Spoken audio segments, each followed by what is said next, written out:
네, 안녕하세요. 평생투자 파트너입니다. 네, 오늘은 12월 13일 목요일입니다. 자, 벌써 목요일이네요. 오늘도 똑같이 이 캠피셔의 이 역발상 주식 투자 책을 같이 진행을 해보도록 할 거고요. 거의 이제 슬슬 마무리가 돼가는 단계인 것 같습니다. 자, 오늘은 감정과 이 편견을 다스려야 한다라는 이 주제로 이 책의 내용을 한번 좀 같이 보여드릴 거고요. 요거는 좀 오늘은 편하게 좀 들어주시면 좋을 것 같습니다. 아무래도 이 감정을 다스리는 것 자체가 주식 투자의 핵심일 수 있잖아요. 그렇죠? 그래서 캠피션은 어떤 이야기를 하는지 그 내용을 한번 좀 같이 보도록 하겠습니다. 어, 제가 요즘 비염기가 좀 이렇게 날씨가 갑자기 확 바뀌니까 비염이 좀 심해져 가지고요. 좀 훌쩍훌쩍 거려도 양해 좀 부탁드립니다. 최대한 자제해 보도록 하겠습니다. 자, 감정 편견을 통제하라 라는 이제 내용이고요. 자, 우리는 이제 앞에 한 8개 장을 좀 거치면서 두뇌 훈련을 했다. 이제 두뇌가 잘 돌아가는 느낌인가? 그런 느낌이 오더라도 지나친 흥분은 자제하기 바란다. 그러니까 아무리 똑똑한 사람도 최대의 적은 당해낼 수 없기 때문이다 라고 하거든요. 그 적은 바로 자기 자신이 되겠죠. 즉, 감정과 편견이다 라는 거거든요. 그러니까 이런 현상을 전담하는 분야가 이 행동 재무학이다라고 말을 하는데요. 그러니까 이 캠피셔가 가장 좋아하는 분야이기도 하다. 이 행동 재무학을 이용하면 우리가 감정과 편견에 빠져 실수하는 과정을 파악할 수 있다라고 말을 합니다. 그러니까 이 행동 재무학을 공부하는 목적은 뭐 투자 판단을 그르치는 감정과 편견을 통제하기 위함이다라고 하거든요. 이 행동 재무학은 우리 마음속에 내재하는 어떤 투기 본능을 억제하는 무기가 된다라고 말을 합니다. 그런데 이 최근에는 행동 재무학의 초점이 이 자기 통제에서 뭐랄까요? 이 초과 수익으로 이 좀 바뀐 듯하다라고 하거든요. 초점이. 그러니까 일부 전문가는 행동 재무학으로 대중의 오류를 이용해서 초과 수익을 얻을 수 있다고 주장하면서 프리미엄을 요구하고 있다라고 말합니다. 그러나 행동 재무학의 이 본래 목적은 자신의 어떤 인지적 오류를 파악해서 실수를 방지하는 일이지 남들이 실수하는 이 실수를 이용해서 뭐 하는 것은 아니다라는 거거든요. 그러니까 남들을 바보로 간주하는 것은 굉장히 오만하고 어리석은 태도이며 투자에도 유용하지 않다라고 캠피셔는 말을 합니다. 그러니까 행동 재무학들의 어떤 최신 이 방법들이 좀 그럴듯해 보일지 몰라도 실제로 투자 실적을 높여주는 것은 절대 아니다라고 말하거든요. 그러니까 자기 통제가 매력적으로 들리겠지만 어떤 이 행동 재무학들의 최신 기법보다 훨씬 유용하다라고 하거든요. 유행하는. 그래서 그런 것들을 좀 내용을 보는 거고 이 책을 한번 읽어보시면은 한번 훑어보시면 굉장히 좋을 것 같고요. 그러니까 이 캠피셔가 말하는 자제력의 어떤 이 자제력의 좀 중요성을 보려고 하거든요. 그래서 캠피셔는 어떤 말을 하는지 좀 보도록 하겠습니다. 그러니까 원래 행동 재무학의 용도는 이 역발상 관점을 이용해서 그동안 간과했던 어떤 방안의 코끼리를 보는 데 있다라고 하거든요. 그러니까 즉 투자에서 실수를 유발하는 감정적 충동과 편견을 찾아내서 통제하는 것이다 라고 말합니다. 그러니까 우리를 위협하는 최대의 적은 우리 자신이겠죠. 그러니까 행동 재무학은 그 적을 막는 수단이 되는 건데요. 그러니까 우리는 앞에 이 8개의 어떤 챕터에서 이 군중을 이용하는 방법을 배웠지만 자제력을 발휘하지 못하면 아무 소용이 없다. 다른 사람의 실수는 쉽게 보인다. 그러나 자신의 실수는 쉽게 보이지 않는다라는 거거든요. 자신의 감정적 충동과 편견을 보지 못하면 군중의 실수도 당연히 보이지 않는다라고 말합니다. 이 최근 정보 편향은 행동 재무학적 오류 중 하나에 불과하다. 그러니까 이 캠피셔는 세계의 질문으로 주식시장을 이기다라는 책에서 이런 오류를 열어서 설명을 했다라는 거거든요. 그러니까 지금 내 두뇌가 나의 어떤 약점을 공격하고 있지? 라는 질문을 던지면 자신의 오류를 찾아내서 극복할 수 있다라는 겁니다. 그러나 겁먹을 필요는 없다.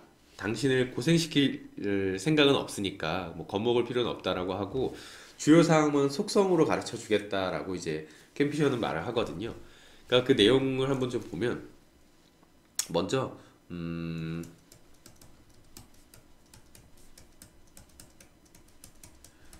이 확증편향, 요 말은 이 자신의 생각과 일치하는 것만 받아들이는 경향을 편향이라고 말을 하잖아요. 이 확증편향을 보면 이것은 어디에서나 나타나는 인간의 본능이다라는 겁니다. 그러니까 사장에서 다루었던 지구 온난화의 논쟁이 그런 사례다라는 거거든요. 그러니까 논쟁의 양쪽 당사자들은 계속 확증 편향을 드러냅니다. 자신의 견해를 뒷받침하는 분석에만 매달릴 뿐 다른 분석은 아예 무시한다라는 거고요. 경제학자들도 이 확증 편향에서 헤어나오지를 못한다라는 겁니다. 그러니까 이것도 5장에서 다루었지만 공급 중시 사고와 수요 중시 사고 둘 다 수십 년 동안 굉장히 확증 편향에 시달렸다, 매달렸다라는 거거든요. 그러니까 이는 자존심을 세우고 싶어하는 어떤 우리의 뿌리 깊은 본능이다라고 말합니다. 그러니까 인간은 본능적으로 자신의 판단이 옳다고 믿고 싶어 하거든요. 그래서 이 확증 편향에 빠지면 기분이 좀 좋아집니다. 그러니까 기름진 음식, 뭐 마약류, 술을 먹어도 기분이 좋아지고, 하지만 건강에는 해롭죠. 확증 편향도 마찬가지다라는 겁니다. 이 확증 편향에 빠지면 통념에 휩쓸려서 이 판단을 그르치기 쉽거든요. 그러니까 첫 장에서 설명을 했듯이 우리는 누구나 실수를 저지르지만 실수를 인정하고 실수에서 교훈을 얻으면 발전할 수 있다라고 생각을 하잖아요. 그러나 확증 편향에 빠지면 그럴 수 없다라는 겁니다. 그러니까 자신의 견해와 맞는 정보만 고집하고 다른 정보는 무시하므로 자신의 판단이 빗나가는지 알 수 없기 때문이다라는 거거든요. 그러니까 이 실수로부터 배우고 바로잡을 기회를 버리는 셈이다. 스스로 버리는 셈이다라고 말합니다. 그래서 이 똑같은 실수를 되풀이하게 되는 것이겠죠.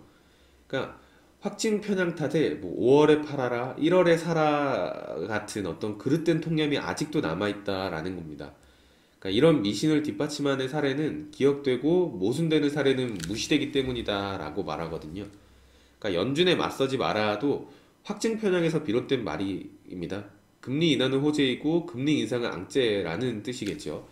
그러니까 그러나 연준이 주로 약세장 기간에 금리를 인하하고 강세장 기간에 금리를 인상한다는 사실만 고려해도 이 말은 틀렸음을 쉽게 알 수 있다라는 겁니다.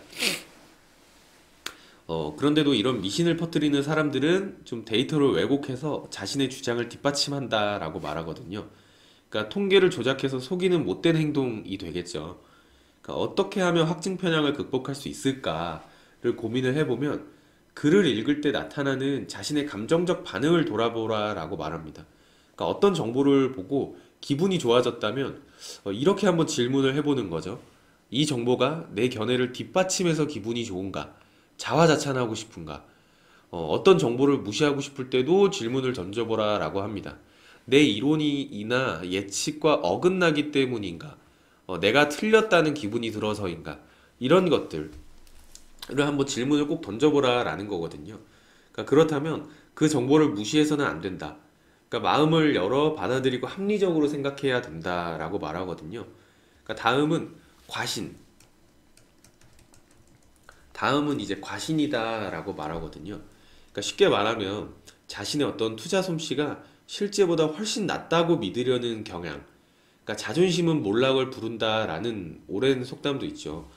그러니까 과신도 자존심을 세우고 싶어하는 고질적인 본성에서 비롯되는 거고, 이 사람들은 판단이 적중하면 자신의 솜씨가 뛰어나기 때문이라고 믿지 행운이라고 절대 생각하진 않습니다. 근데 주가가 빠지면 남 탓을 하기 시작하죠, 그렇죠?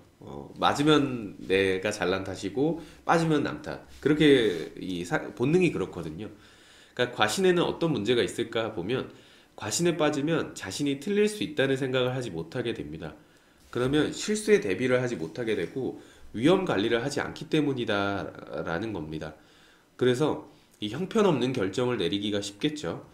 몹시 흥분해 잘 나가는 공모주에 돈을 넣고 동전주에 투기하며 대박을 노리고 급등락하는 섹터에 집중하기도 한다.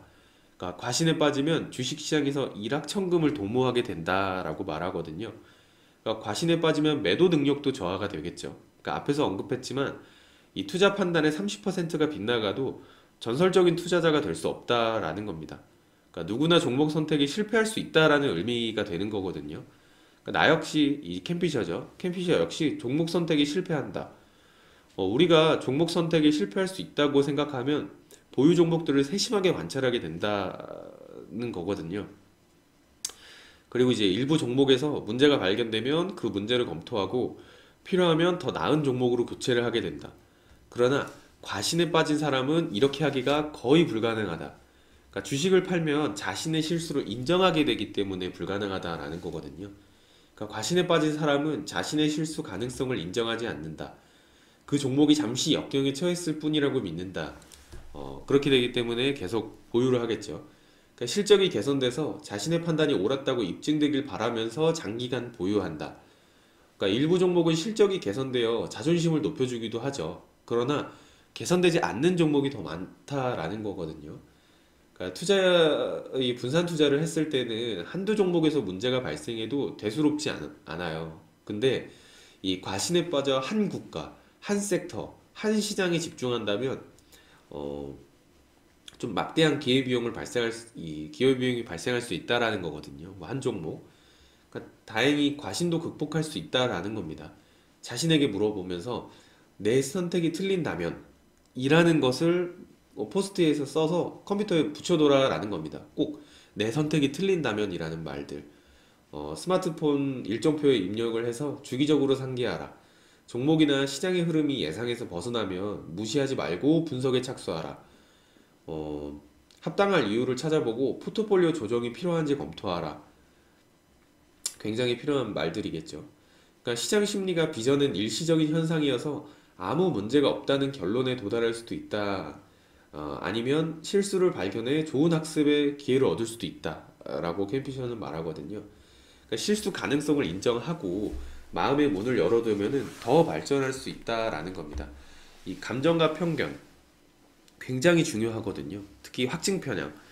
주식 투자는 확증 편향의 이 경향이 굉장히 강합니다.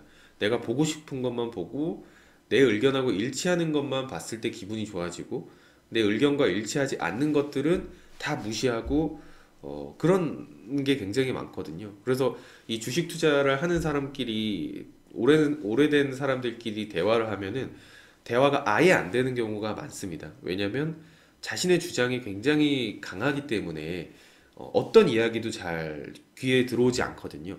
하지만 주식 투자를 정말 제대로 하시는 분들이라면 모든 이야기를 수용할 줄 압니다. 그러니까 수용을 하고 그것을 다시 한 번 더 분석해 보면서 현실과 대입해 보고 그럼 어떤 이야기가 현실과 더 맞아 떨어지는지 가능성이 있는지 그런 것들을 다 분석할 줄 알고 편견을 버려야 한다라는 거거든요. 그래서 우리는 항상 확증 편향에서 벗어나기 위해서 어떤 이야기를 들었을 때 질문을 해보자라는 겁니다. 이 이야기가 내 의견과 맞아서 기분이 좋은 건가? 아니면 내 의견하고 맞지 않아서 그냥 무시하고 싶은 건지 그런 질문을 한번 던져보는 투자자가 되보시면 좋을 것 같습니다. 자, 오늘은 이 감정과 편견을 다스려야 한다라는 내용으로 한번 좀 진행을 해 보았습니다. 자, 오늘 하루도 화이팅 하시고요. 내일도 좋은 내용으로 찾아뵙도록 하겠습니다. 감사합니다.